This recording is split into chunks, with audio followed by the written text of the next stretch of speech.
कुछ भी जहाँ ना था कल तक तेरा मेरा, वहाँ आज रिश्तों का सौदा होने लगा। चलने लगा इंतकामों का सिलसिला।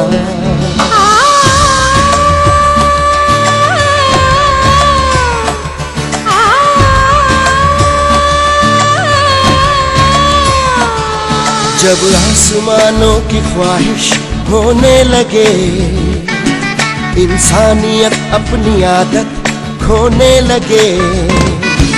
अब हार किसको मिले और जीत किसको मिले, बस वक्त के हाथ में है फैसला। कैसी कश्मकश,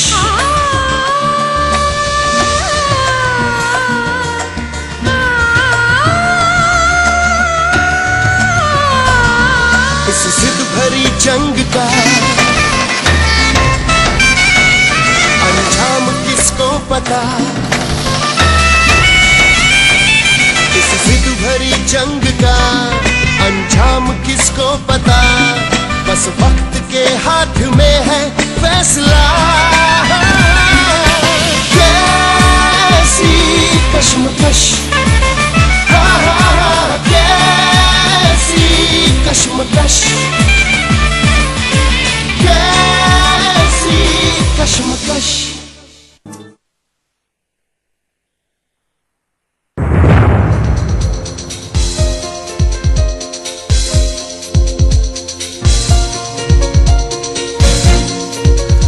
कहाँ से आ रहे हो साहिब?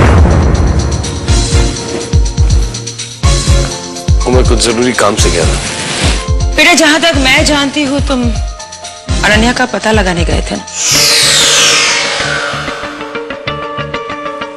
हाँ मौसी। क्यों साहिब, ऐसी बातें मुझसे क्यों छुपा रहे हो? नहीं मौसी, ऐसी कोई बात नहीं। दरअसल मैं अनन्या की वजह से परेशान हूं। पता नहीं कहां छुपी है। अब आप ही बताइए ना। वो तनु से मिलने को तैयार है लेकिन मुझसे मिलने को तैयार नहीं। मेरी तो समझ में नहीं आ रहा कि उसके दिमाग में क्या चल रहा है। तो इसका ये मतलब हुआ कि तुम अनन्या तक नहीं पहुंच पाए? मैंने पूरी कोशिश की मौसी। मैंने तनु को फॉलो किया। वो जिस रोड पे भी जा रही थी मैं उसके पीछे पीछे जा रहा था, लेकिन पता नहीं अचानक वो कहां गायब हो गई। मैंने उस रास्ते से कनेक्टेड हर रास्ते पर उसे ढूंढने की कोशिश की, लेकिन पता नहीं मौसी मैंने कैसे उसे मिस कर दिया। तनु बहुत चालाक है, उसी ने अनन्या को भड़काया होगा, वरना वो लड़की ऐसी नहीं, बहुत समझदार है। ये तनु ही है जो हर वक्त उसके दिमाग में उल्टी सीधी बातें भरती रहती है। पहले तनु ने तुम्हारे खिलाफ साजिश की,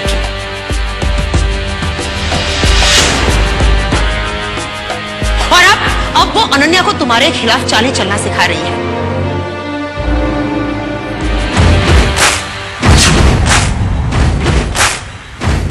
तुम्हारी जिंदगी में जो खुशियां आई है ना, वो भी बर्बाद कर देगी वो लड़की।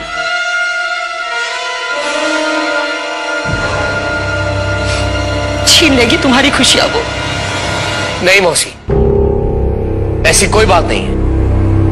तनु ने अनन्या को कुछ नहीं सिखाया, कुछ नहीं कहा उसे।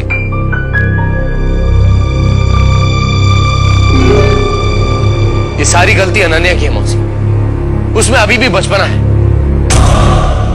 वो अचानक गायब हो गई और वो ये सोच रही है कि मैं उसके पीछे पीछे भागूंगा, लेकिन ऐसा कुछ नहीं होने वाला मौसी। ये तुम क्या कह रहे हो साहिब? अब ये बात तुम कैसे भूल जाते हो कि वो लड़की प्रेग्नेंट है और इस वक्त उसे तुम्हारी जरूरत है? तो ये बात उसे भी सोचनी चाहिए ना। अगर उसे मेरे प्यार की कदर नहीं है तो मुझे भी उसकी परवाह नहीं। और मौसी आप उसकी तरफदारी मत कीजिए। ठीक है, ये तो तुम्हारी जिंदगी है, मैं होती कौन हूं ये सब कुछ कहने वाली?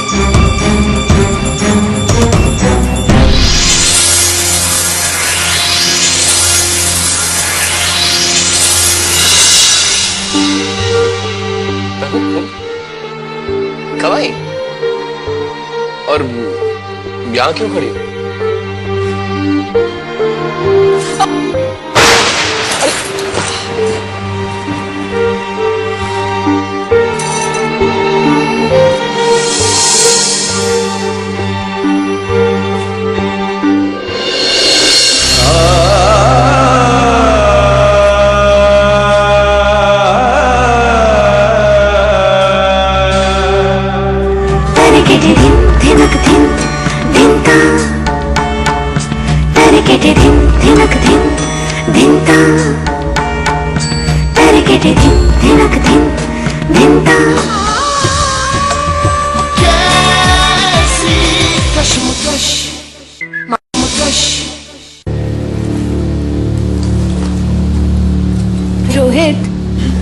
मामा जी की बच्ची की उम्र भी 4-5 साल ही है और उसका नाम भी तारा है।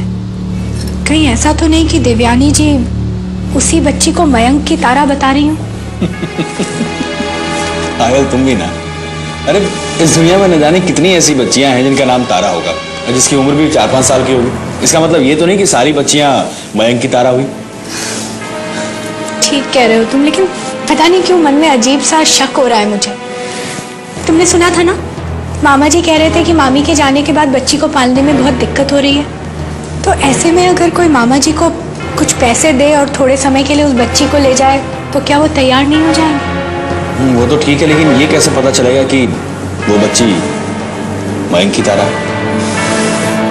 ये तो मामा जी के आने के बाद ही पता चल सकता है। अरे मामा जी, आप अभी हम लोग आप ही के बारे में बात कर रहे थे। अच्छा। दरअसल मैं रोहित से कह रही थी कि मामी के जाने के बाद वो छोटी बच्ची को पालने में तो आपको काफी परेशानी हो रही होगी ना? हाँ बेटा, पहले काम नहीं था तो आर्थिक तंगी का भी सामना करना पड़ा था। अब भगवान की दया से सब कुछ ठीक हो गया। मामा जी, तारा है कहाँ? आप उसे अपने साथ नहीं लाए? वो बेटा तारा अपनी बुआ के पास में है। बुआ के पास? पर आपकी तो कोई सगी बहन नहीं थी। नहीं, दूर की स्थिति मेरी एक बहन है, उसे तुम नहीं जानती हो। तारा उसी के पास में है बेटा। अच्छा, हाँ हो सकता है मुझे ना पता।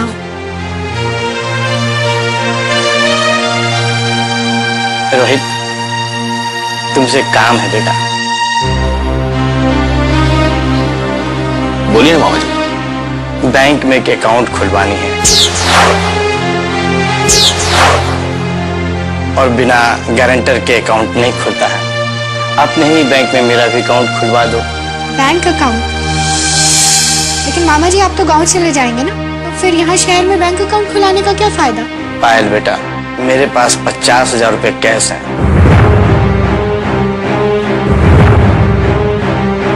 और इतना कैश लेकर घूमना ठीक नहीं। इसलिए मैं चाहता हूँ ये पैसे बैंक में रखे रहें, जरूरत के मुताबिक निकाल लूंगा। लेकिन इतने पैसे आपके पास आए कहां से? गांव की एक जमीन बेची थी, उसी के पैसे हैं। ठीक है मामा जी, मैं आपका अकाउंट खुलवा दूंगा। शुक्रिया बेटा।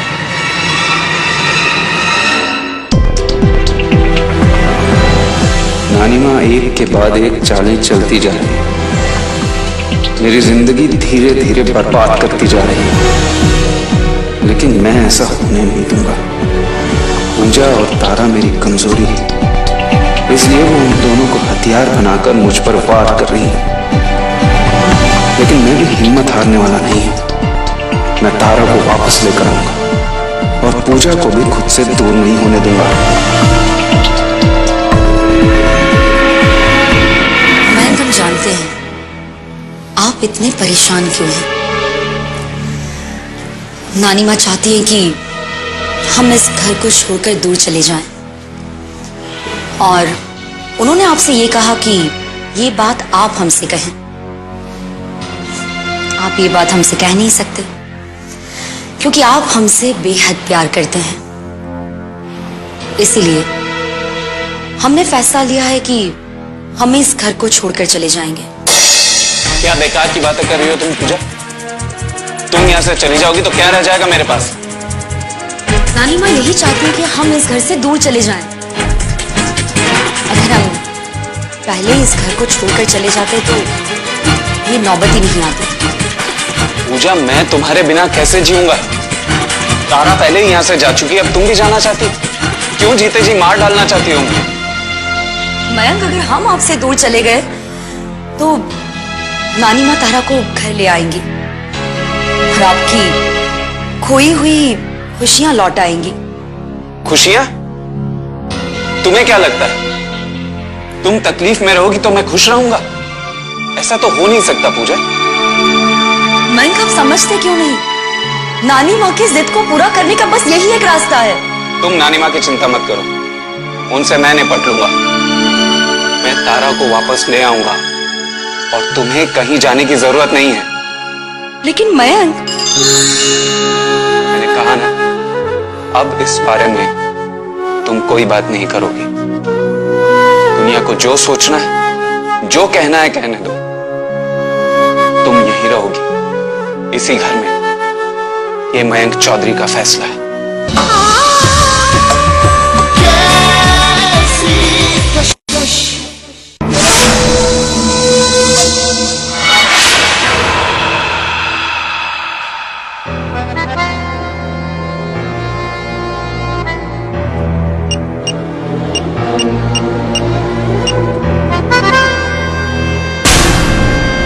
हेलो। नमस्ते जी।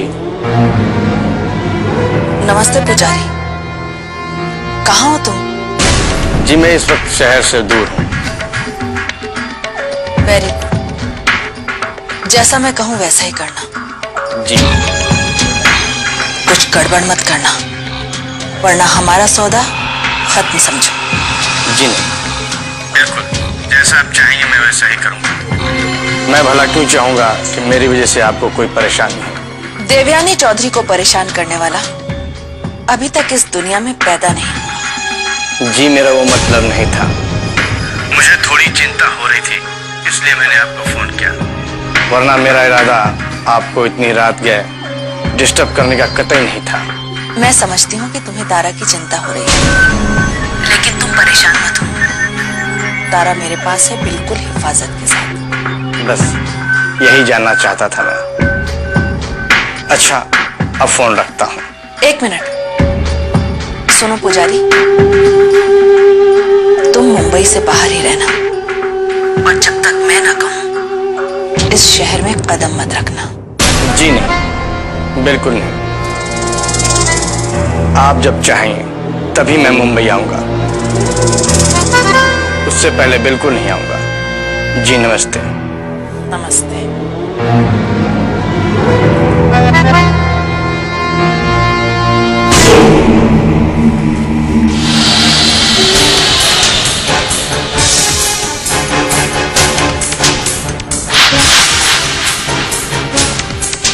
मामा जी फोन पे किससे बातें कर रहे थे और क्या बात कर रहे थे, कुछ समझ में नहीं आया। लेकिन कुछ गड़बड़ तो जरूर है कि ये तो कह रहे थे कि मैं बॉम्बे में नहीं हूँ, जबकि ये तो बॉम्बे में ही है। क्या राज हो सकता है ये?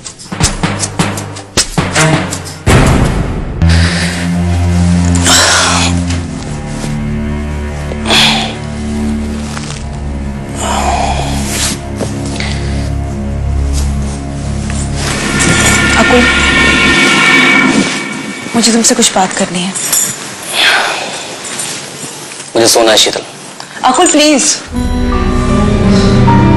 ठीक है, बोलो क्या बात करनी है। मैंने तुमसे, मम्मी जी से, पापा जी से जो कुछ भी कहा वो तुम्हारे लिए कहा, तुम्हारे प्यार की खातिर कहा, हमारे फ्यूचर के लिए कहा। अकुल, अगर हम अभी से अलर्ट नहीं होंगे तो कल को हमारे पास पछताने के अलावा कोई चारा नहीं रहेगा। बोल चुके तुम, अब सो जाओ। अकुल, तुम समझने की कोशिश क्यों नहीं करते? पिछली बार पापा जी तनु दीदी की खुशियों के लिए राजलक्ष्मी मौसी को 2 करोड़ रुपए देने को तैयार थे, और तुम और मम्मी जी उनके इस फैसले के खिलाफ थे। और मैं कह रही थी कि हमें उन्हें रुपए दे देने चाहिए। तुम ही सोचो अकुल, क्या मुझे रुपयों का लालच है? नहीं ना? शीतल, फिर इस तरह से दीदी के बारे में सोचती क्यों? अपने हक की बात करके उनका हक क्यों छीनना चाहती हो तुम? मैं उनका हक नहीं छीनना चाहती अकुल, बल्कि इस घर के लोगों को तुम्हारे और मेरे हक के बारे में याद दिलाना चाहती हूँ। हर कदम पर पापा जी तनु दीदी का ही साथ देते हैं, और अब तो साहिल जीजू ने भी उन्हें छोड़ दिया, और शांतनु भी उनके पास नहीं है। ऐसे में पापा जी का सारा ध्यान तनु दीदी के ऊपर ही लगा रहता है। वो उनकी खुशियां लाने के लिए किसी भी हद से गुजर सकते हैं। ऐसा ना हो अकुल कि सच्चाई समझने में तुम्हें थोड़ी देर हो जाए और तनु दीदी तुम्हारे हक पर भी कब्जा कर ले। अगर ऐसा हुआ अकुल तो हम कहाँ जाएंगे? अगर तनु दीदी सब कुछ ले लेंगी तो फिर हमारा क्या होगा? सोचा है तुम? ये तुम क्या कर रही हो शीतल? ये नहीं हो सकता। अकुल इस दुनिया में सब कुछ हो सकता है। शीतल, तुम्हारा दिमाग खराब हो गया? तुम तनु दी के बारे में ऐसी बकवास बातें सोचती हो? क्या तुम जानती नहीं वो कैसी है? अरे वो तो अपना सब कुछ हमारे ऊपर निछावर करने को तैयार रहती है। और तुमने तनु दी के बारे में इतनी घटिया बात सोची भी कैसे? अकुल मेरी बात छोड़ मेरा हाथ और निकल जाओ इस कमरे से। आज तुम यहां नहीं सोओगी और यही तुम्हारी सजा है। Get out from here! ठीक है, मैं जा रही हूं। अभी तुम्हें कुछ समझ में नहीं आ रहा है ना? बाद में पछताओगे, तब याद करोगे मुझे। मैं जा रही हूं।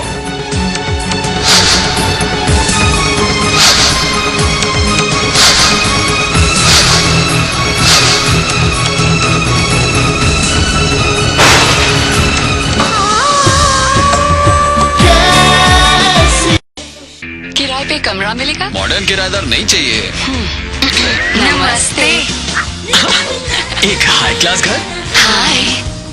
कोई भी हेयर स्टाइल करो, अगर बाल हो घने और लंबे, इसलिए सनसिल्क थिक एंड लॉन्ग, जिसमें है योगर्ट प्रोटीन, जो बालों को 2 गुना घना बनाए। 2 गुने घने बाल अब 1 रुपए में। अब सनसिल्क के 1 रुपए सैशे पर पाइए 20% एक्स्ट्रा बिल्कुल मुफ्त। अब पहली बार डाबर लाल दंत मंजन के साथ पाइए डाबर रेड पेस्ट बिल्कुल फ्री। डाबर लाल दंत मंजन, स्वस्थ मसूड़े, मजबूत दांत। क्या आप अपना डव शैम्पू लौटाएंगी? No chance. कभी नहीं। क्यों लौटाऊं? डव लौटाना मतलब स्मूथनेस लौटाना। नया डव दे 50% ज्यादा पोषण। इसमें है 1/4 मॉइस्चराइजिंग मिल्क। ये डैमेज बालों को रिपेयर करे और उन्हें बनाए स्मूथ। नया डव शैम्पू आपके बालों के लिए अनमोल है। पता है माँ खुशी से क्यों झूम रही है? मैं छत से बड़ा झूम रहा हूँ क्योंकि पेट में गड़बड़ ना करे। माँ हर रोज डाबर जन्म घुट्टी जो देती है। डाबर जन्म घट्टी में है शहद, अंजीर और द्राक्ष, जिससे पेट की तकलीफ दूर रहे और मुन्ना तेजी से बढ़े। तो भूलना नहीं, डाबर जन्म घुट्टी रोजाना। बंटवारे के सदमे में खोई याददाश्त का हवेली राम के परिवार पर क्या असर पड़ेगा? बुनियाद हर बुधवार और गुरुवार रात 10:30 बजे सिर्फ डीडी नेशनल पर। बेटा, अरे तुम किसके फैन हो? बॉस। बेटा पहले पढ़ लिख लो, बॉस बाद में बनना।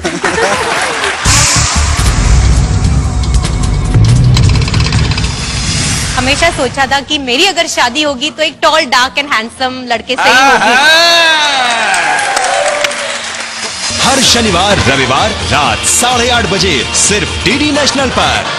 अगर इस पे साइन करने से हमारे घर परिवार बच जाता है तो इससे बढ़ के हमारे लिए खुशी की और क्या बात होगी। हालांकि हम बखूबी जानते हैं कि मोहब्बत शर्तों से नहीं की जाती और इसके लिए हम शर्मिंदा हैं, हम माफी मांगते हैं। ये उसकी चाल है, उसे लगने लगा है कि वो जीत नहीं सकता, इसलिए जज्बाती बातें करके तुम्हें फंसाना चाहता है। आज सफीना के तबादले की घोषणा होने जा रही है ना, ये लोग वहीं जा रहे हैं।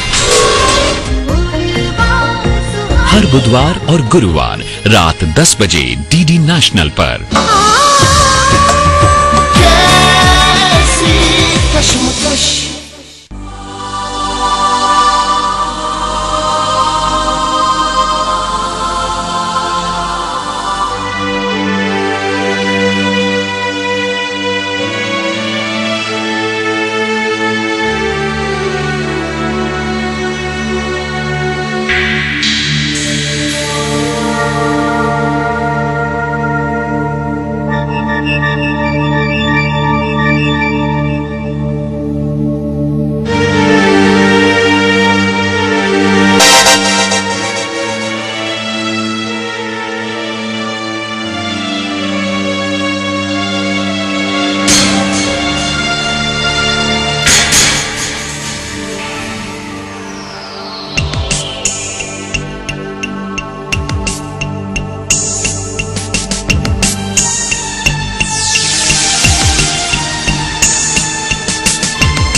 समझ में नहीं आता कि तुम्हें मेरी तनु का संबोधन दूं या नहीं।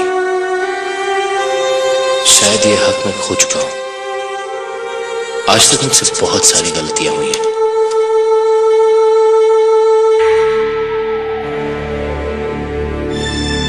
और शायद जो तुम मेरे साथ कर रही हो वो एक तरह से सही भी है। फिर भी यही कहना चाहता हूं कि मुझे माफ कर दो। तुम बड़े दिल की हो तनु, इसीलिए तुमसे माफी की उम्मीद कर रहा हूं। लेकिन हाँ, ये जरूर कहना चाहूंगा कि तुम जो भी फैसला करोगी मुझे मंजूर होगा। तुम्हारा साहिल, तुम्हारा साहिल इसलिए लिखा है कि मैं खुद को अब तक तुम्हारा महसूस करता हूं। तुम मेरी हो या नहीं